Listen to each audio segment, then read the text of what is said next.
The night Seo Tai-jun gave away 4 black credit cards, no one saw it coming.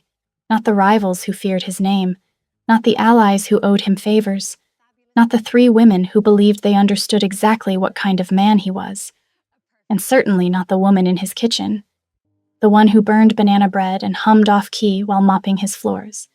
Seo Tai-jun could silence a room by walking into it. Power, money, control, he had all of it. But one thing stayed beyond his reach, someone who saw him as a person, not an account, not a weapon.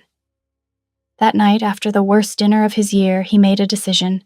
4 women, 4 black cards. No rules, no limits. Just freedom and the truth that always follows it. He expected to be surprised by one of them. He never expected it to be her. The woman who thought the card was a termination notice, who spent it on rice diapers and 200 hot dogs, who reminded the most dangerous man in New York what it felt like to be human. Before we go any further, drop a comment right now. What city are you watching from, and what time is it where you are? And if you haven't subscribed yet, do it now. You do not want to miss where this story goes. The warehouse on the edge of Red Hook smelled like rust and rain. It always did this time of night. Seo Tai-jun stood near the far wall, hands in his pockets, jacket pressed and clean despite the hour. Around him, the space was dim. A single overhead light swung slightly in the draft, and in the center of that light, a man knelt on the concrete floor. He'd been with the organization for 6 years, trusted, reliable, or so everyone thought. "You sold the Midtown route," Tai-jun said. His voice was low, almost conversational. That was the part people always found most unnerving, not the anger, the calm. 3 names, to Park's people. The man opened his mouth. "Don't." Tai-jun didn't raise his voice. He didn't need to. "I didn't ask a question." Daniel stood near the door, arms folded, expression unreadable. 2 other men in the room didn't move. It was over in minutes. On the drive back to Manhattan, the city blurred past in streaks of yellow and white. Tai-jun sat in the backseat window, cracked, saying nothing. Daniel watched him from the corner of his eye. "Dinner with Vivienne is at 8, Daniel said finally. "Aurelius, private room." Tai-jun didn't respond, just watched the bridge lights slide past overhead. "Sir?" "I heard you."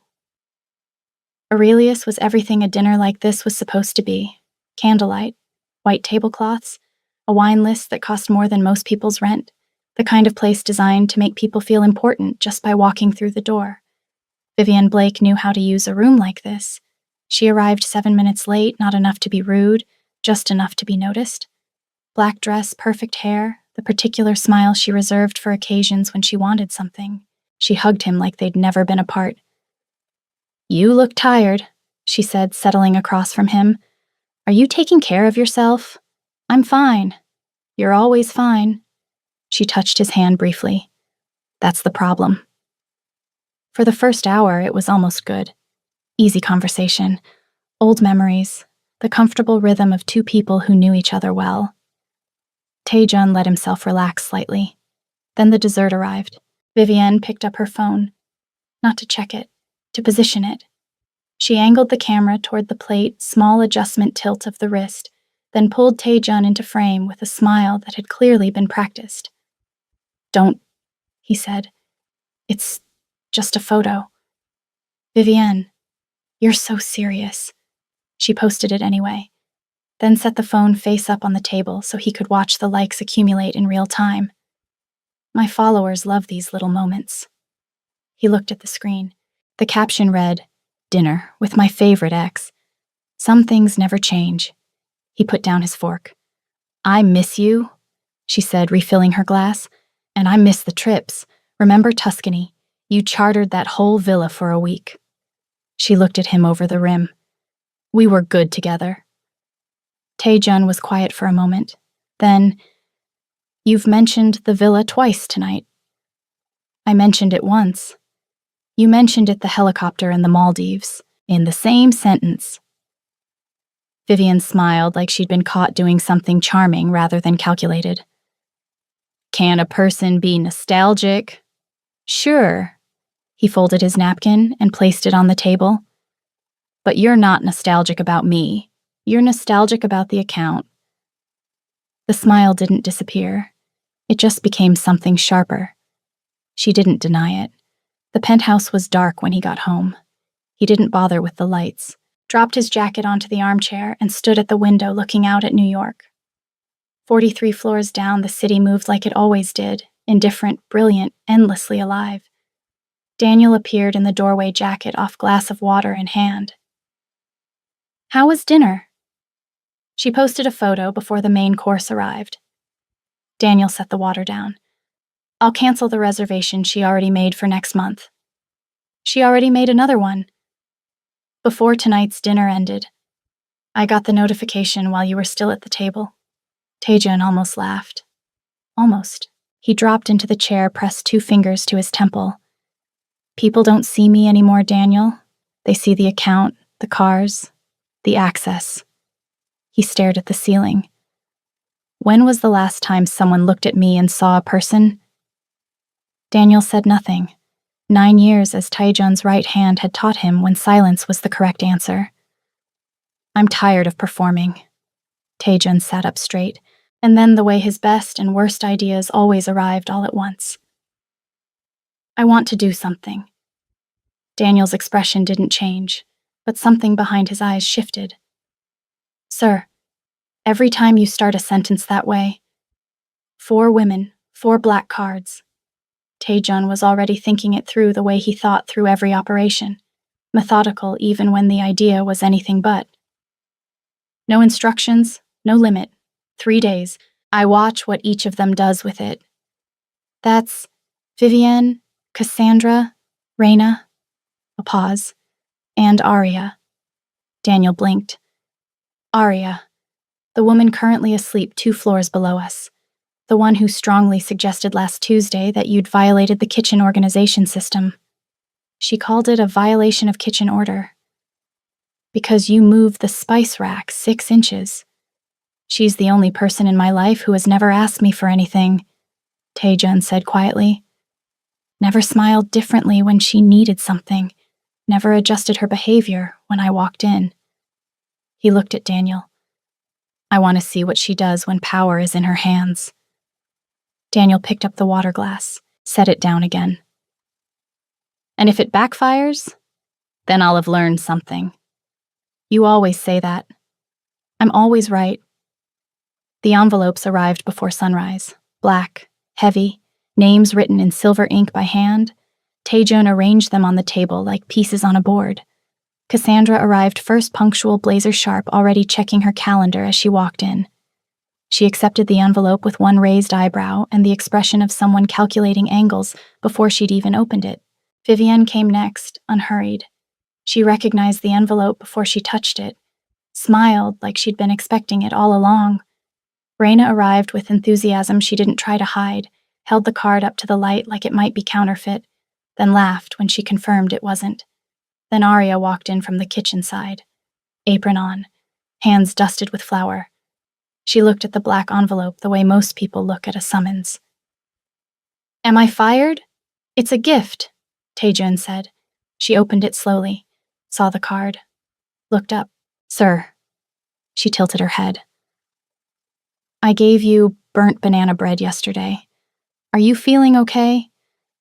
Just take it, Arya. But what am I supposed to do with it? Whatever you want. 3 days, no limit. She stared at the card a moment longer, then tucked it carefully into her apron pocket with the quiet reverence of someone handling something they didn't entirely trust. Taejun watched her walk back toward the kitchen, heard her humming resume almost immediately slightly off-key, something vaguely country, and he felt for one strange second that of all 4 envelopes he'd handed out that morning, that one mattered most. He just didn't know why yet. The first reports came in before noon. Daniel stood at the kitchen island, tablet in hand, reading through the transaction feed with the practiced neutrality of someone who had long ago stopped being surprised by anything. Taejun sat across from him, coffee untouched, waiting. Vivienne's card first, Daniel said. Private jet charter Teterboro to Miami, filed under business travel. He scrolled. Current location tag on her Instagram story is South Beach, poolside. Taejun said nothing.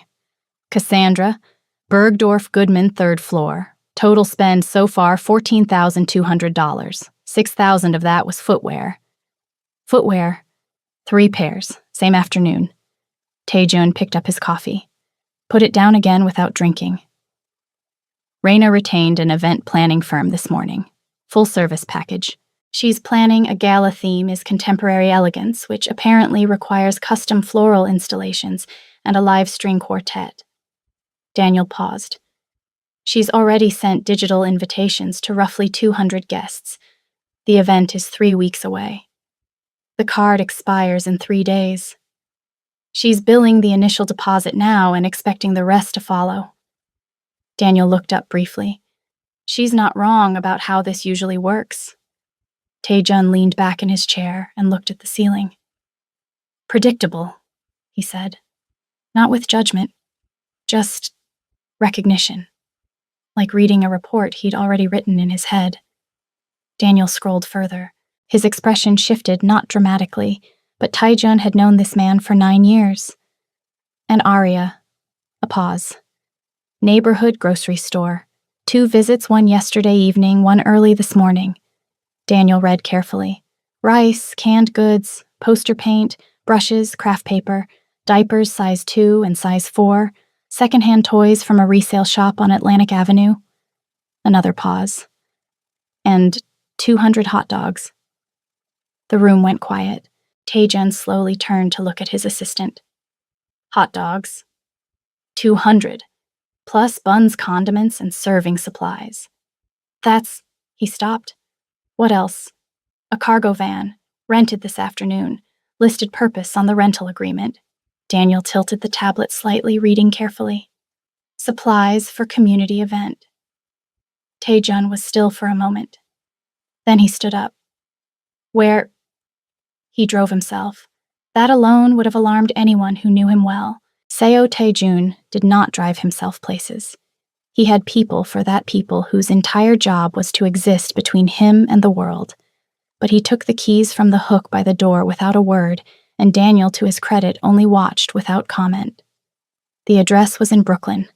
A residential street, narrow tree lined the buildings, modest but well kept. Window boxes with flowers. Kids' drawings taped inside glass. The kind of block that existed at a complete remove from the world Taejun moved through every day. He parked across the street and sat. The cargo van was already there, rear doors open. And Arya was moving in and out of a low brick building, carrying colorful boxes stacked to her chin, talking over her shoulder to someone inside. She wore an old t-shirt and jeans, her hair pulled up messily, a streak of what looked like purple poster paint across her left forearm. Above the entrance, a hand-painted sign read, Hope House Shelter and Support. Taejun watched for a long moment. Then he got out of the car. The woman at the front desk had kind eyes and the particular stillness of someone who'd seen everything and chosen to remain warm anyway. Good afternoon, Taejun said. My name is Seo Taejun. I heard about the work being done here and I'd like to help. The woman studied him for exactly 3 seconds, not with suspicion, with assessment. The kind of look that measured people accurately on the first try. I'm Margaret, she said. Director. She smiled. We're having a special afternoon for the children today, thanks to a very generous young woman. What a coincidence that you should stop by. She paused just slightly. Come on through. She led him down a hallway painted in colors that had been chosen by someone who believed children deserved brightness. Through a door at the end, the hallway opened into a courtyard, and Taejun stopped walking. There were perhaps 20 children running, painting, chasing balloons, arguing passionately over crayon colors, tables covered in bright paper, music from a small Bluetooth speaker that someone had balanced on a window ledge, streamers tied to a fence that kept coming loose and had to be retied every few minutes, and in the center of all of it, Arya. She was wearing a clown costume, yellow and blue stripes, enormous red shoes that made a soft thwacking sound against the pavement every time she moved. A round rubber nose she kept pushing up when it slid. She was crouched in the middle of a semicircle of children attempting to twist a long balloon into the shape of a dog. The balloon exploded. The children screamed with laughter. Arya pulled a fragment of balloon out of her hair, looked at what remained in her hands, and said with complete seriousness, "Okay, that one became a cloud. Let's try the dog again. Less pressure, more hope, more laughter." She laughed too full and unguarded, the kind of laugh that had no performance in it. Taijin leaned against the wall near the gate and watched. A few minutes later, a small girl at the edge of the group caught her foot on an uneven stone and went down hard. The crying started immediately, sharp, startled. Arya was there before the sound had finished. She dropped everything, crossed the courtyard in 4 steps, knelt on the concrete without hesitation, rubber nose and all. "Hey!" Her voice changed completely, still warm but quieter now, focused. She gently took the girl's hands and looked her over. "I see you. Tell me where it hurts." "My knee," the girl sobbed. "Let me see." Arya examined the scrape carefully, then reached into the front pocket of the clown suit and produced a bandage bright purple with small gold stars. She pressed it gently into place. "There, you've got accelerated healing powers now, but it only activates with 3 jumps." The girl looked up, tear-streaked, skeptical. 3 jumps, Arya confirmed very seriously. The girl jumped, once, twice, 3 times. Arya clapped like she'd witnessed something extraordinary. "There it is. You feel that?" The girl nodded, already smiling. Taejun felt something tighten in his chest. Not unpleasant, unfamiliar. He couldn't remember the last time he'd seen someone give another person their complete attention without wanting anything back. In his world, attention was currency. Every gesture calculated, every kindness an investment. This was something else entirely. "You must be Mr. Seo." He turned. A young woman, one of the helpers from the look of it, was smiling at him. "Margaret mentioned you'd come to help. Great timing. We're about to start the food." And across the courtyard, Arya stood up and finally noticed him. She went very still for exactly 1 second. Then her eyes narrowed slightly, not with hostility, but with the particular expression of someone solving a problem they hadn't expected to encounter. "Mr. Seo?" She walked over slowly, the red shoes thwacking with every step. "What are you doing here?" "I heard about the event," he said. "I wanted to contribute." "How did you hear about it?"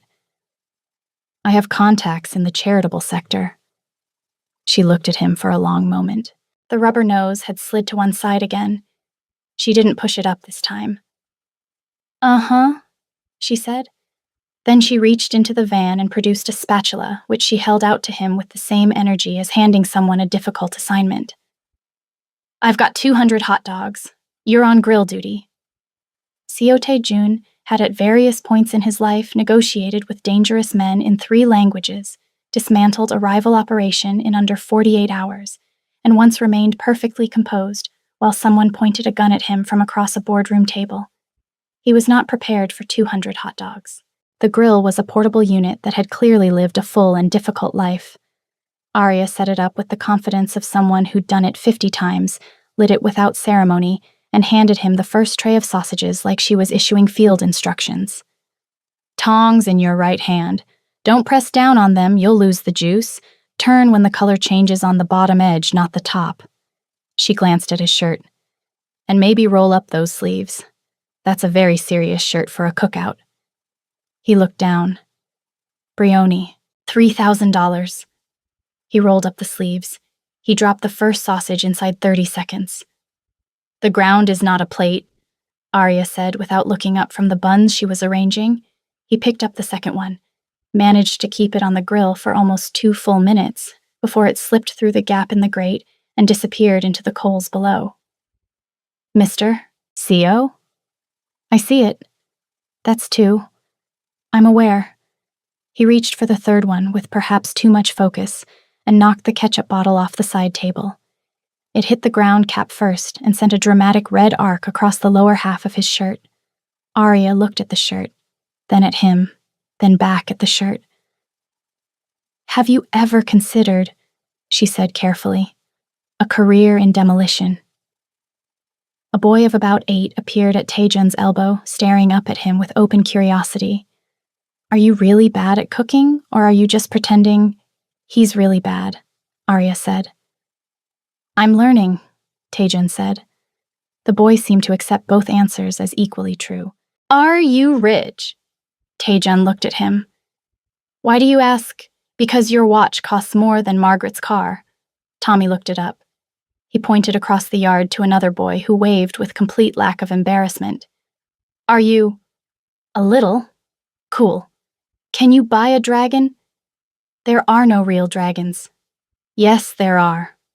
The boy turned. Arya said she saw one. Taejun looked across the grill at Arya, who had suddenly become very focused on the buns. Her shoulders were slightly raised, definitely trying not to laugh. Arya said that, he repeated. She tells the best stories, the boy said, completely sincere, then drifted away toward a table covered in paint supplies, apparently satisfied.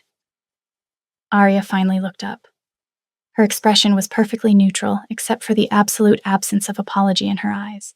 A dragon, he said. Kids need things to believe in. And you told him you'd seen one. I said what I said. She nodded toward the grill. You've got one about to roll off the left side. He caught it this time. By mid-afternoon, the yard had reached a particular kind of beautiful chaos. Children ran between tables. Paintings dried on a makeshift line strung between 2 trees, uneven, vivid, incomprehensible in the best way. The Bluetooth speaker had moved twice and was now balanced on an overturned bucket playing something with a lot of bass that several of the younger kids were dancing to with complete technical inaccuracy. Taejun found his rhythm eventually not elegance, but competence. He handed out hot dogs one at a time and received in return crayon drawings, highly specific questions about his occupation, and one very serious request from a girl named Sarah to hear him sing something which he declined. At some point, Margaret appeared at his side, refilling the condiment tray with the efficiency of someone who never stopped moving. Good of you to come, she said, not warmly exactly, more like a measured acknowledgement. Arya does this every week. Margaret didn't look at him. Every Friday. Saturdays when we need extra hands. A pause. For 2 years. Taejun watched Arya across the yard, currently mediating a dispute over the last blue crayon with the seriousness of a UN negotiator. She never mentioned it. No, Margaret said simply. She wouldn't. He wanted to ask more, but Margaret had already moved on unhurried to the next thing that needed doing. By the time the yard quieted down, children fed sugar-tired drifting toward the indoor rooms in 2s and 3s. The late afternoon light had turned everything amber. Taejun and Arya gathered the debris in a comfortable silence that surprised him. In his experience, silence with another person always carried weight. Expectation. The tension of something unsaid. This was different. It was just quiet. Why do you do this? He asked. Arya picked up a burst balloon from beside a chair leg. Do what? All of it. Every Friday. Your own time. Your own money before today. He looked at her. What do you get out of it? She stopped moving, considered the question like it was genuinely unfamiliar, like no one had asked it before in quite that way. Someone has to, she said finally, and these kids deserve to smile. She started moving again. That's it. That's not an answer. Yes, it is. You don't get anything back.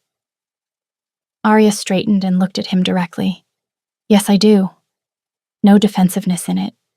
Just certainty. I get the best part of my day. Taejun had no response to that.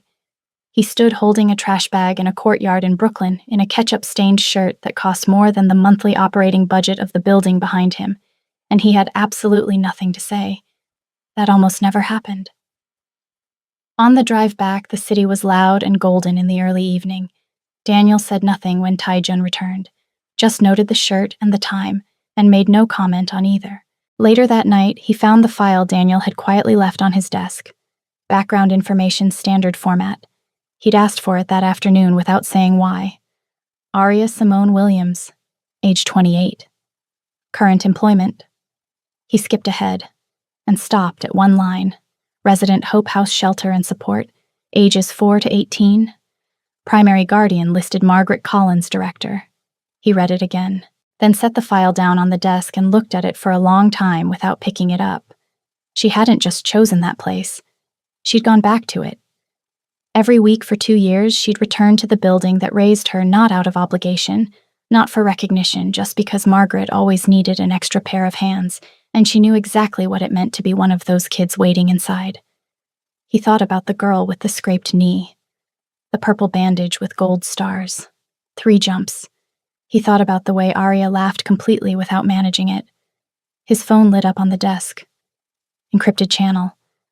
A message he'd been half expecting. We see who you've been spending time with, Seo. Careful who you bring close. He stared at the screen. Outside, 43 floors down New York, moved on without him. For the first time in longer than he could remember, Seo Taijun felt something he didn't have immediate plans to suppress. Worry. For someone else. He found her the next morning in the kitchen. She was scrubbing a pan with the focused energy of someone settling a personal score, humming something off-key that might have been a country song or might have been entirely invented. She didn't hear him come in. Arya? She startled, turned, spatula raised slightly on instinct. Mr. Seo? She lowered the spatula. You can't just, I could have thrown this. You were going to attack me with a spatula. I was going to defend myself with a spatula. There's a difference. She set it down. What do you need? Coffee, he said. Not here, somewhere outside. She looked at him the way she'd looked at him in the courtyard the day before, that particular expression that was equal parts assessment and mild concern for his mental health. Coffee. Us. Outside. Yes. Mr. Seo, are you going through something? Because yesterday you showed up at Hope House out of nowhere, and today you want to get coffee with the housekeeper, and I'm starting to think, are you in or not? A pause. She looked down at her clothes jeans, a faded gray sweatshirt cleaning product on the cuff. I'm not exactly dressed for wherever you usually go. I'm not taking you where I usually go. She thought about it for 3 more seconds, then untied her apron and hung it on the hook by the stove. Fine, but I'm ordering the cheap coffee. I was counting on it. The cafe was on a quiet block in Carroll Gardens, small, slightly worn at the edges, the kind of place that had been there for 30 years and intended to stay for 30 more. Taijun had found it the night before, deliberately. Somewhere no one would recognize him. Somewhere he could just sit. They took a corner table. Arya wrapped both hands around her mug and stirred in sugar with more energy than was strictly necessary. So, she said, not quite meeting his eyes, is this the famous rich people coffee? Because it tastes exactly like what Mrs. Patterson makes at the bakery 2 blocks from my apartment. Same supplier, Taejun said. I checked. She looked up. You actually checked? I wanted somewhere that felt normal. That landed differently than he'd intended. She was quiet for a moment, reading him. Then she took a sip, made a face. Still not as pretentious as that Italian machine in your kitchen. That thing sounds like it's having an existential crisis every morning. Taejun laughed, not the short, controlled sound he produced in meetings. Something real. It caught him slightly off guard. Arya noticed. She tilted her head and looked at him with an expression he couldn't immediately categorize. You should do that more often, she said. Do what? Smile like you mean it. The cafe was quiet around them. Someone's music played low from a speaker near the counter. Outside, the street went about its business. Tell me about growing up there, he said. At Hope House. She went still for a moment, set her mug down carefully. Daniel told you. The file was standard procedure. She wasn't angry, just recalibrating. What do you want to know? Whatever you want to tell me. She looked at the table, then out the window, then at him, and something in her expression settled like a decision being made. It was good, she said simply. Not easy, but good. Margaret made sure of that. A small smile. She has this way of making you feel like the most important person in the room, even when the room is full. I used to think that was just how adults were. She paused. Took me a while to figure out it was just her. Taejun said nothing. Listened. I always said I'd come back when I could. Help the way she helped me. Arya shrugged, not dismissively, just honestly. So I do. He looked at her across the small table and thought that this was the most straightforward conversation he'd had in years. No positioning, no subtext, just a person saying exactly what was true. It made him briefly ashamed of his own world. 3 days after the cards expired, Taejun called the meeting. The penthouse living room had been arranged with 4 chairs, deliberate, facing inward. Daniel stood near the window. By 10 in the morning, all 4 women had arrived. Cassandra came first tablet, ready posture perfect. Raina arrived in sunglasses despite being indoors. Vivienne entered last, precisely 10 minutes late, wearing a smile that had clearly been prepared in advance. Arya came from the kitchen, hands still damp, apron over one shoulder. She looked at the arrangement of chairs and sat in the nearest one without ceremony. Taejun stood in the center and said it plainly. 3 days ago, I gave each of you a black card as a gift. That wasn't the whole truth. It was an experiment. I wanted to see what each of you would do with unlimited freedom. Silence. Then Vivienne laughed low, impressed, not entirely displeased. Of course it was. Cassandra closed her tablet with a soft click. I'd like to note my objection to the methodology. Raina took off her sunglasses. Arya looked at the other 3, then at Taejun. I thought it was a thank you. I know, he said. Tell us what you did with it. She blinked. I bought stuff for the kids at Hope House, food supplies, toys. A pause. And the hot dogs. The hot dogs, Vivienne repeated with a particular softness that had nothing kind in it. How lovely. Cassandra leaned forward slightly. Grace, Arya, what you did is admirable, but you have to admit from a strategic perspective. I bought rice and diapers, Arya said. What's the strategy conversation here? The point, Vivienne said smooth as glass, is that it's interesting. The timing, the charity, the fact that our employer was watching. She smiled. It's actually a very intelligent move when you think about it. Arya looked at her. What move? Performing generosity for someone who has the power to change your circumstances. Vivienne tilted her head. We're just saying it would be understandable. The room was very quiet. Arya was still for a moment. Then she laughed genuinely briefly, like the accusation was too absurd to absorb any other way. You think I planned this? To impress him? She looked around the room. By buying hot dogs. We're not accusing, Cassandra said carefully. I've been going to Hope House every Friday for 2 years, Arya said, before I worked here, before I'd ever heard the name Seo Taejun. She looked at each of them in turn. Unless I have the ability to see the future, I think we can let the conspiracy go. Vivienne's smile didn't move. Still, you used his money for personal commitments. That's worth examining. Arya stood up. You chartered a jet for a pool photo, she said. Quiet. Even. She spent $6,000 on shoes. You commissioned a gala that hasn't fed a single person yet. She looked at Taejun one last time. Next time you want to test someone's character, Mr. Seo, be more careful about who's in the room. Some people here are much better actors than you realize. She walked out. The others left shortly after. Taejun stood at the window. Daniel waited. That night, the second message arrived on the encrypted channel. Cleaner than the first. No ambiguity. A photograph. Arya outside Hope House taken from a distance. Timestamp from 2 days ago. Last warning. Cut it off. Or we will.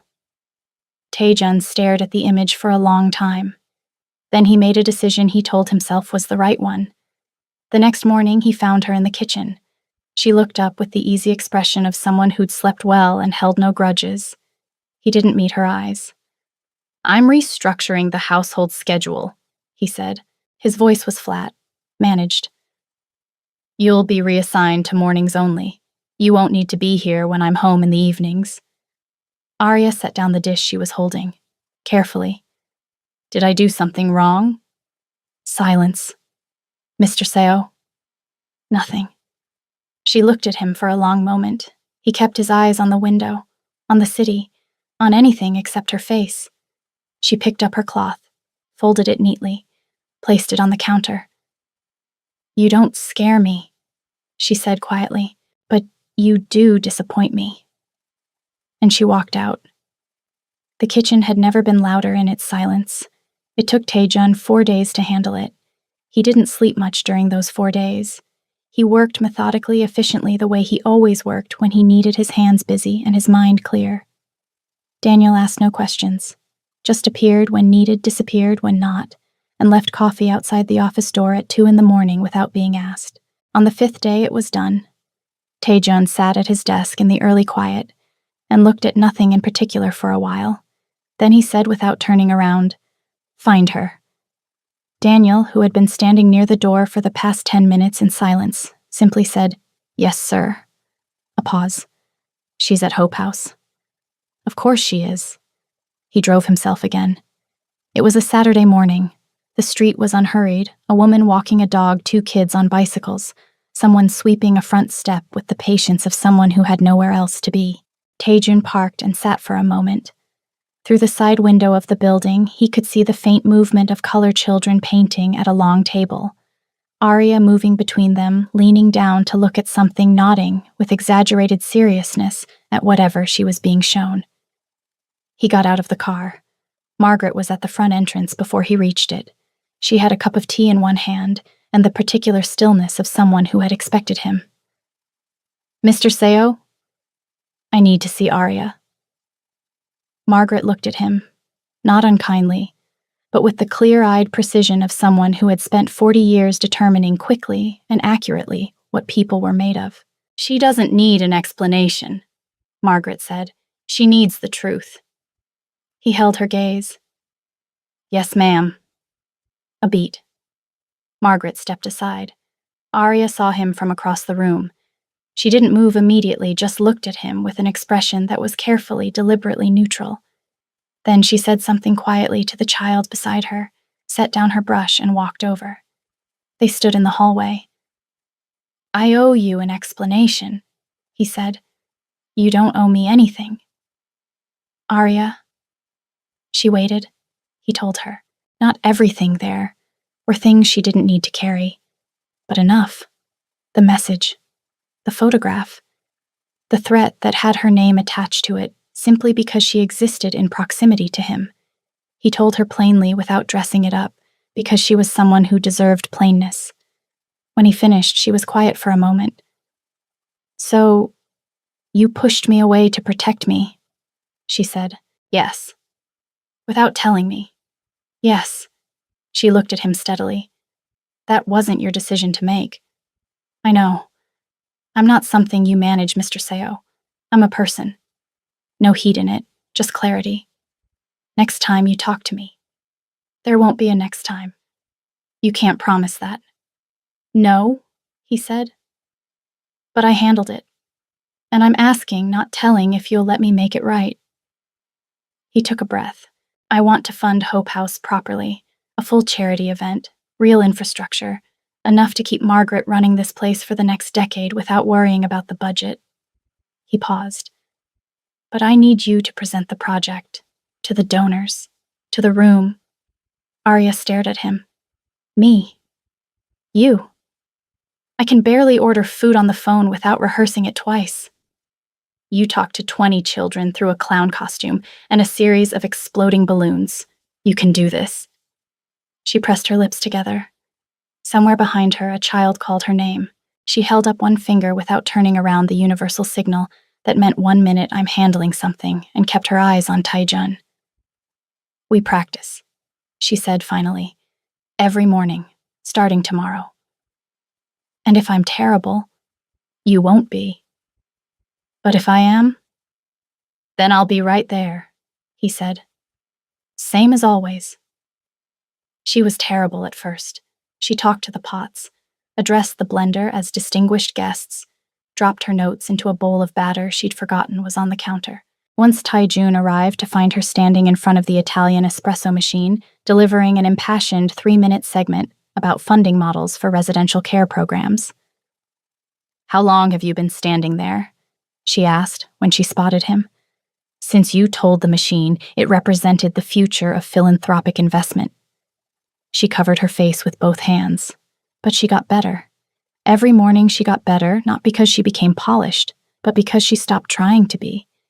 She found her own rhythm, her own words, the version of the story that was entirely and only hers. 2 weeks later, the grand ballroom at the Mandarin Oriental held 300 guests, CEOs, city officials, journalists, the kind of room that measured people by their net worth before they'd finished shaking hands. Tai-Jun stood near the back, Daniel beside him. Vivienne arrived with Raina. Cassandra came alone. All three found seats without looking at him.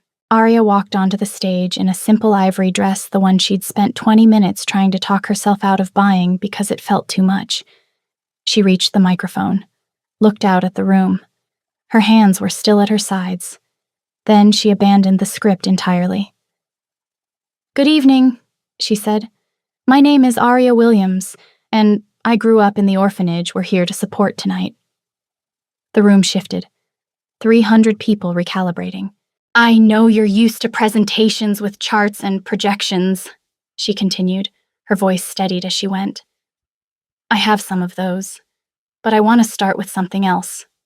She paused. "I want to tell you what it feels like to be 8 years old and watch the door every Friday afternoon, because Friday was visiting day, and every week I told myself this Friday someone comes for me." Complete silence. Margaret Collins walked into the room instead, every time, not because she had to, because she chose to. Arya's voice was even. She still chooses it, every single day, for every child who is currently sitting in that building right now waiting. In the third row, Cassandra pressed 2 fingers to her mouth, eyes down. Vivienne stood quietly and slipped out through a side door. Nobody else moved. By the time Arya finished the pledges, in the room exceeded anything Tai-Jun had projected, not because of the numbers she cited or the strategy she outlined, because 300 people had just been reminded of something they'd been carefully insulating themselves from for years, that somewhere nearby children were waiting, and choosing to show up for them cost nothing but the decision to do it. Afterward, the celebration moved to Hope House. Margaret had insisted. No fancy venue, right here. The yard was lit with strings of warm light. A local band played something easy and unhurried. The children ran between the adults with handmade paper lanterns that shed more shadow than light, but were carried with enormous pride. Daniel and Margaret sat together near the far table, deep in conversation over a plate of food, laughing at something with the ease of 2 people who'd known each other for 5 minutes and felt like 20 years. Tai-Jun found Arya near the rose bushes at the edge of the yard. She'd taken off her heels, was holding them in one hand, watching the children with the expression of someone completely simply happy. He stood beside her. Neither of them said anything for a moment. Then she looked up at him. "You okay?" "More than I've been in a long time." She smiled, looked back at the yard. He turned toward her, and before the careful, controlled part of his brain could construct a reason to wait, he spoke first in Korean, low, quiet, the language he only used when something was real. Arya turned. "What did you just say?" He lowered himself onto one knee. The yard exploded. Tommy shouted from across the garden, "He's proposing. Margaret, he's proposing." Several children broke from their lantern rote and sprinted over, arriving in a semicircle before Tai-Jun had fully finished reaching into his jacket pocket. He looked up at Arya. Her hands were over her mouth, eyes bright. "Arya Williams," he said. "You walked into my life holding a bowl of dough and asked if you were fired. You told a child you'd seen a dragon. You reminded me what it felt like to be in a room with someone who wanted nothing from me except honesty. He opened the box. I have not been easy. I'm probably not going to get easier. But I will spend every day making sure you never have to face anything alone again. A pause. Will you? Yes, she said, before he'd finished. I was still asking. I know. She was laughing and crying at the same time, reaching for his hand. The answer was yes before you started. Tommy turned to the crowd of children behind him. She said yes. I heard, said Michael. I said it first. Tae-jun slid the ring onto her finger and stood. She threw her arms around him, not carefully, not gracefully, and he held on. From across the yard in Korean, just loud enough. Finally! He didn't have to look to know it was Daniel. So that's the story of Seo Tae-jun and Aria Williams, a man who had everything and still couldn't find one person who saw him clearly, and a woman who had almost nothing by the world's measure and gave it away every Friday anyway. He tested 4 women to find out who was real. And the answer came from the one person who never once tried to be anything other than exactly herself. No strategy, no performance, just a purple bandage with gold stars and 200 hot dogs for kids who deserved to smile. Here's what stays with me about this story. Aria didn't give because she had extra. She gave because she remembered what it felt like to need. And that's a kind of wealth that never shows up on any card, black or otherwise. The most powerful thing in this story isn't Tae-jun's money or his influence or the threats he dismantled without blinking. It's a woman standing in front of 300 strangers saying, I grew up here. And these children are worth showing up for. That changed a room. That changed a man. Maybe it's worth asking, when was the last time you showed up for something that gave you nothing back except the knowledge that it mattered? Leave your answer in the comments. And tell me, what score would you give this story? 0 to 10. I want to know what hit you hardest. If this story stayed with you, share it with someone who needs to hear it today. Subscribe if you haven't yet, and turn on notifications. There are more stories coming that I think you'll want to be here for. Thank you for watching. I'll see you in the next one. And that's where their story takes distance, but the love in the shadow is never truly over. If this story made your heart race, hit the like button and subscribe to Korean Mafia Heart, where every love story is dangerous, passionate, and impossible to forget. Ring the notification bell so you never miss a new episode. Now, tell me in the comment, are you team him or team her? Who do you think she will choose in the end? Stay with me. On Korean Mafia Heart, love is the most dangerous game of all.